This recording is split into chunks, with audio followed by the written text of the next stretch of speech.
Bonjour à tous, aujourd'hui question tirée du concours EPL scientifique, donc c'est pour l'École nationale de l'aviation civile.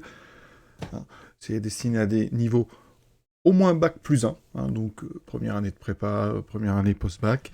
Donc ici on est parti avec question 5 sur les applications. Donc ici F et G sont deux applications, donc de n dans n, définies par f de n égale n, pour tout n appartenant à grand n. Donc F c'est l'identité sur n, et G de n c'est n sur 2 si n est pair, et G de n égale 0 sinon. Donc quatre propositions, où c'est les assertions, elles peuvent être toutes fausses, une seulement peut être correcte, ou deux peuvent être correctes, donc à vous de déterminer celles qui sont donc vraies parmi les quatre. Il est assez évident que F est bijective. Alors, bijective, on va quand même rappeler rapidement ce que c'est. C'est une application, donc ici, qui doit être injective et surjective. Donc, effectivement, premièrement, un simple évidence, c'est qu'elle est surjective, déjà. Pour tout n appartenant à grand N, eh bien, il existe donc un x, alors on va l'appeler x appartenant à grand N, tel que f de x égale à n. Et ce x, eh bien, il s'agit de prendre n. Donc effectivement, tous les antinaturels sont atteints. Donc f est surjective. Sûr, je ne précise pas, je ne reprécise pas, mais c'est de n dans n. Donc là, ensuite, est-ce qu'elle est injective? Donc on prend soit x, donc on va prendre plutôt n1 et n2, donc appartenant à grand N, tel que f de n1 égale f de n2. Ben, vous voyez que, eh bien, forcément, comme f de n1 c'est n1 et f de n2 c'est n2, eh bien, ça, on a donc n1 égale n2.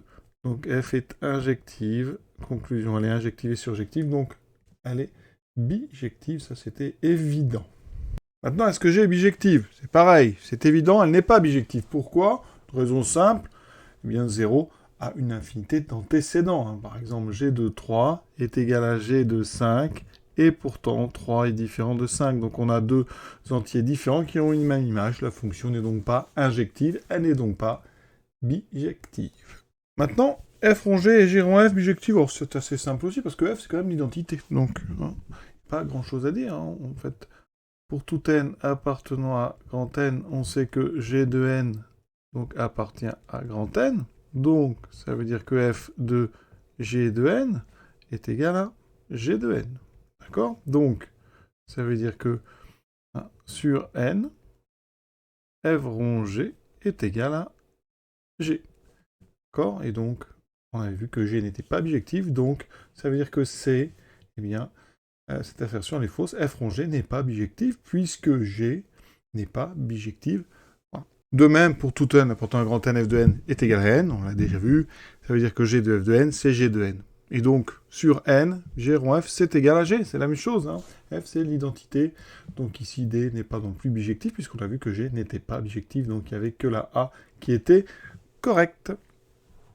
On quitte le vocabulaire donc logique et le vocabulaire des applications, injection, surjection, etc. pour passer maintenant aux fonctions de référence, ici avec arc sinus. Dans la question 6, je vous laisse y réfléchir, bien sûr, le corrigé arrive très bientôt.